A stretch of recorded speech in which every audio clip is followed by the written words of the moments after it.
Good morning, Wabash. Today, speaking at Pioneer Chapel is Dr. Richard Warner with his talk entitled, "The Rule is a Verb." Professor Warner teaches courses in Latin American, African, and world history. His research is focused on the indigenous history of Mexico, Latin American religious history, and more recently, the global history of food. Prior to becoming a professor, Dr. Warner worked as a professional chef for a decade in California. In his free time, Professor Warner is an avid organic gardener working on his plot at home across the street from the college. He is active on campus in international programs, Alpha Phi Omega, and produces soups for the monthly social science colloquium. He currently serves as secretary to the faculty. Professor Warner is also a consultant for College Board, working actively on the Advanced Placement World History course and exam. He serves as a member of the Executive Council of the World History Association. Please join me in welcoming Dr. Warner.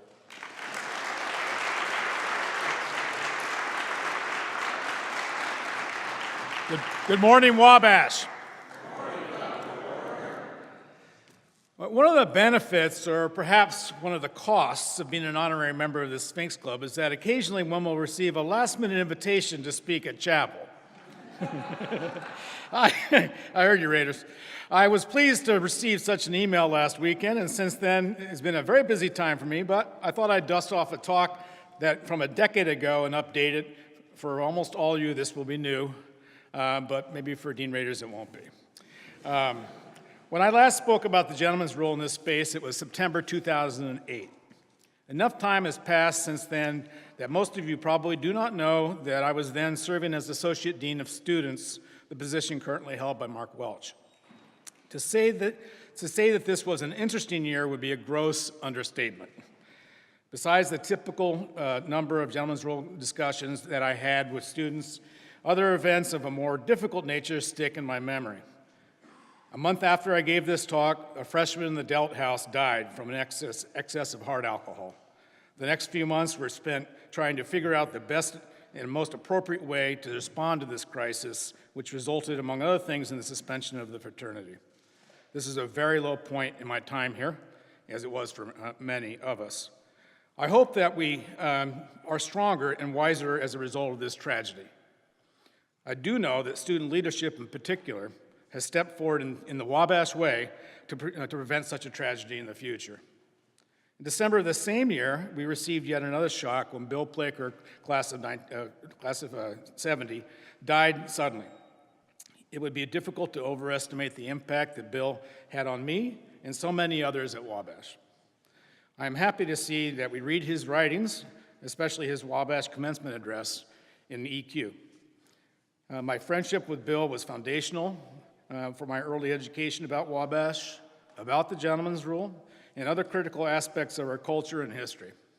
One of my favorite moments standing in this space here was during a chapel talk in which I had just quoted his commencement address. At the same time, he arrived through those doors in the back of the room. It was an incredible moment of dramatic irony that he and I only shared. Nobody else knew it was happening, with a smile.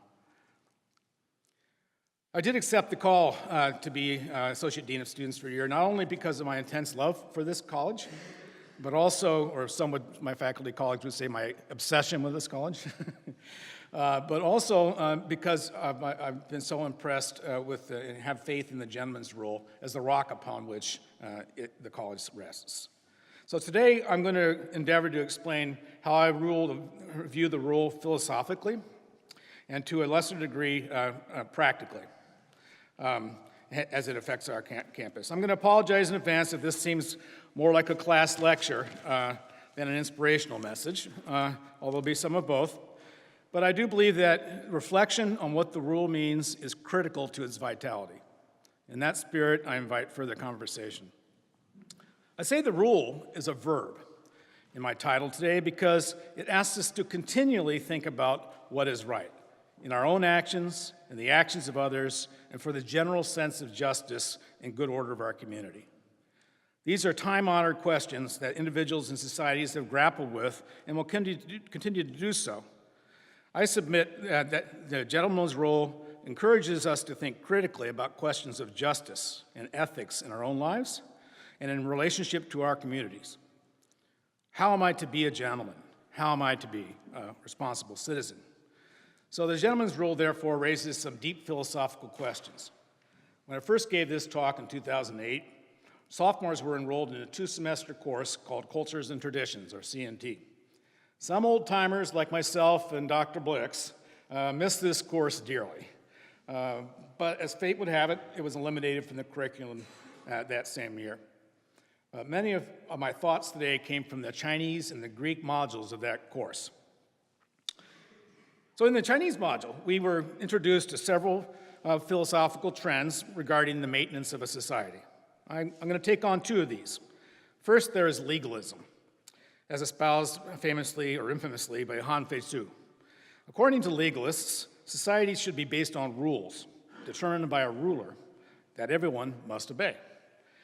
This will ensure order, for which Han Fei-Su was a good thing. Society will prosper because people will want to avoid stern punishment. While you may scoff at this suggestion, I would submit that this sort of legalist thinking controls much of our lives. I mean, do you adhere to the speed limit because it's safer or because you don't want to get a ticket, right? I'll be honest, right? As Dean Ragers once said, if he shows up at a sporting against say, DePaul University, students will look a little nervously at him and in some cases will decide not to misbehave just because he's there. So legalism works because it plays on our fears of human beings, but not on the capacity to think critically. Taken to its logical conclusion, what sort of society does pure legalism create? What kinds of citizens does it create? Rules are concocted and followed for no other reason than fear of the ruler. Think about Nazi Germany. No critical thinking allowed. Taken to its logical conclusion, I just repeated myself, sorry. A second and more pleasant philosophy comes to us from Confucius. We like him. The central notion of Confucianism is filial piety, a system of respect, or ren, between individuals. A son should show some respect to a father should show some respect to a son. How they do this will vary according to their various roles. If respect is shown through living according to these precepts, then social harmony will prevail. Rulers even have the responsibility toward their vassals, right? If leaders don't act respectfully and ethically in their government, disunity and instability are inevitable. Now contrast this notion of individual ethics with that of the legalists. How would society be different if we lived according to the Confucian model?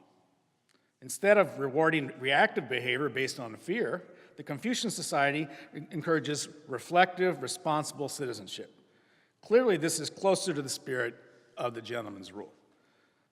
Yet, is it practical?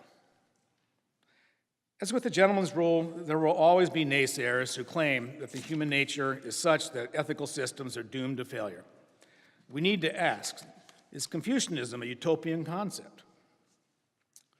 Well, these 2 strands, legalism and Confucianism, reflect complexities in the pursuit of justice in society.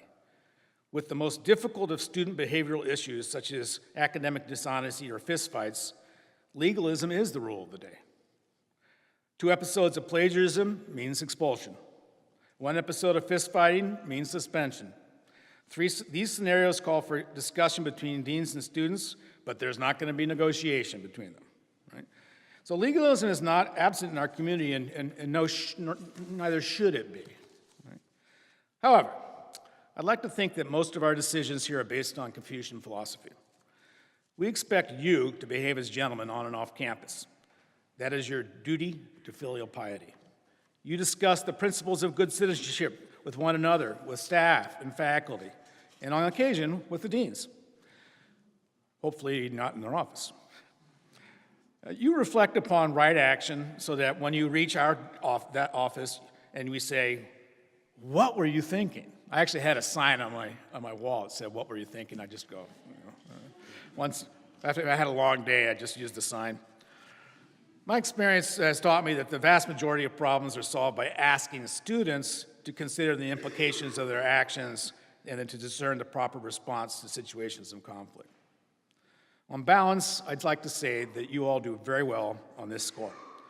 We are not living in a panacea, to be sure, but I'm hopeful that our continuing reflections on the gentleman's rule will bring us closer to that lofty goal. I'm going to turn to the Greek module briefly now. One of the finer pieces of Western literature, in my opinion, is the first book or chapter of Plato's Republic. Here we find Socrates and his friends trying to answer a simple question. What is justice? If you've been in my History 101, you know that it's not a simple question. And I'm sure that my classics and philosophy colleagues may not agree with me about this, my interpretation, but I've always believed that this question is never fully answered in the entire book of the Republic, which is that thick. But on another level, the question is already answered for me just in the first chapter, to the extent that justice, like the rule, is a verb. That is, there's no static definition for justice that works for all time. The lessons that I've learned in reading and rereading these lines of Plato have been invaluable as I continue to think about what is right in my own life, as well as what passes for justice in my community or my nation or the world. But hence, I'd like to share a little bit of Plato with you from book one, so hang tight. This is more lecture, sorry. Socrates is on the way back from the religious festival with his usual band of inquisitive young men in tow. And soon they find themselves seated in the house of this old man named Cephalus, and the dialogue takes the form of a dinner party conversation. But dinner with Socrates rarely involves small talk, so the discussion eventually turns to the heady question of the definition of justice. Actually, I'm going to stop here and tell you a true story. My first year of teaching here, I was having dinner, a date with my wife at Applebee's, and I finally got a babysitter, and a student came up to me, it was a Friday night, and said, Dr. Warner, can you settle a dispute that we're having? In the first book of the Republic, blah, blah, blah, blah, blah. And I gave him my answer, and they walked away, and my wife goes, when do they stop? I said, they don't. Yeah, it's 24/7. She's figured it out now. Socrates, of course, treats the subject very coyly, preferring to ask questions rather than to provide answers. As an aside, this may explain a lot to you about how your Wabash professors approach the subject. Have you ever been irritated that they don't simply give you the answer and instead insist on encouraging you to grapple with the finer points of an issue? If so, that's good. In any case, one by one, several interlocutors come up with a definition, and one by one, all these are considered and discarded at least partly by Socrates. So it's a process, it's a verb. This is group critical thinking in action, guided by arguably the best teacher in history. First up is Cephalus. The old man represents the possibility that with age comes wisdom. The older I get, the less I believe that. And on this particular subject, Socrates doesn't believe it either. But all the same, his view is of interest. As a man of considerable wealth, Cephalus sees the issue partly in economic terms. And so justice for him is repaying one's debts and not telling any lies. Sounds good. Cephalus proves to be a somewhat simplistic thinker here, and his definition may be easier to follow for those who are comfortable means, so it's easier to pay your debts if you got money. But rather than hurt the old man's feelings, Socrates merely points out that one should not repay the debt of a borrowed weapon by a man who has gone crazy. Or in our own day, would we return the car keys to somebody who's already intoxicated? I don't think so. A fairly weak objection, to be sure, but Socrates seems to want to take on more challenging definitions. And so a new proposal comes from Polemarchus, who happens to be the son of Cephalus, who claims that justice means helping one's friends and harming one's enemies. Well, whereas the definition by Cephalus seems rather simplistic and incomplete, that of Polemarchus seems flat out wrong. I mean, what could possibly be right about taking actions based only upon who your friends are? Aha! But we do this all the time, do we not? When you and your pledge brothers desire to steal or borrow something from another fraternity, is that not justice that you serve, especially if you're getting them back? What is the limit of your loyalty to an ally? What is our limit of loyalty as Americans to our allies? What sort of world do we create when we follow the logic of Polemarchus? Now, this is actually how World War I starts, by the way. Yet I submit we often do just that. So far, things look pretty dim for our friend Justice. But no, wait, I've saved the best for last, the definition of Thrasymachus. Justice, he claims, is the interest of the stronger. Right? So he's introduced as a sophist, and so we're already predisposed not to like him. But how do you feel about this definition? Might makes right. It's true because I say so. Or rather, so don't be a follower like this, please, right? Or rather because my fist says so, right? Or my nuclear device. Under such terms, there really is no justice in the way we like to think about it, right? But rather in the words of Marlon Brando of The Godfather, which none of you have probably seen this day, but when you come to me, you ask for justice. There is no justice. There is only revenge. All right. Theater 101. It's a great film. So it's uncomfortable, if not a cynical definition of justice, right? But consider how power has been defined justice throughout history, right?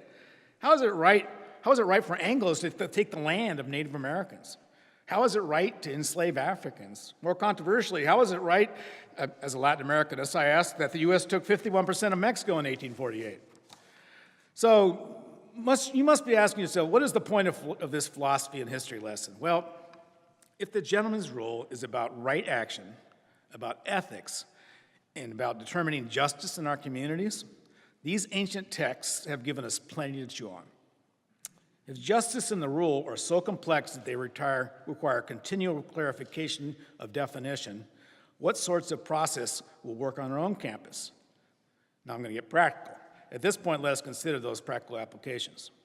Think of the system of student justice and ethics at Wabash as a triangle or a pyramid. Shout out to Stephen Murillo. Yeah, those of you know will find it funny. At the point of the pyramid sit Deans Rader and Welch, but in reality, comparatively few cases of student behavior or disagreement reach that point.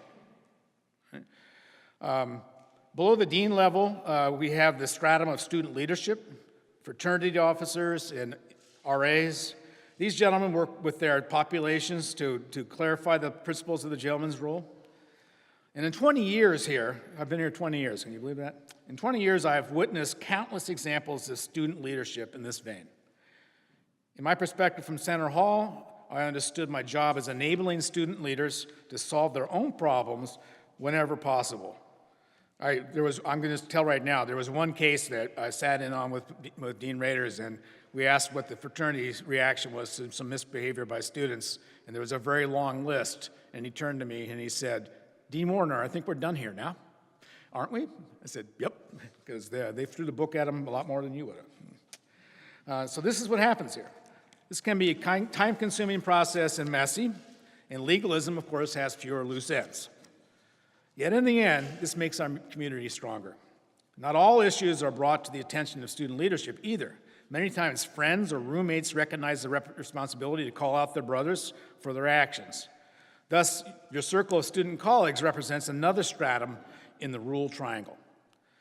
My second semester at Wabash, a student uttered an inappropriate message in my large survey class. Several students came up to me later to apologize for the freshman, while others pulled him aside for a talking to. These students were concerned that what I, as a new professor, might be offended. And if you know me well enough, you know I wasn't. But this story does have a happy ending. The student eventually matured, and he was granted distinction on his comps. And I had to update my speech now because today he's actually a professor in another institution. So he grew up. The final level at the base of the triangle, and therefore the most frequently engaged setting, is the conversation that we all have within ourselves as individuals. At the end of the day, or as you meditate or sit silently on a Sunday, do you think back about how you might have acted differently? Is your instinct to ask yourself, could I have acted more responsibly? If you don't have such moments, get thee to a church right away, or a chapel. But I know that you probably all do. And this reflection in your idle moments can be very powerful as you treat the rule as a verb within your own life. It doesn't end when you leave Wabash. You are taking good care to be a good Confucian scholar and a good Wabash gentleman. Prior to leaving the subject, the practical application of the rule, I should add something about the role of staff and faculty. And although these colleagues are not primarily my audience this morning, though I'm happy to see a few, it is important to know that staff and faculty also play a role in this process. We are a small, interactive community, so we should be bound by a code of ethics that is particular to our Confucian station in life. Moreover, conversations in staff and faculty office can also prove valuable in clarification of the rule.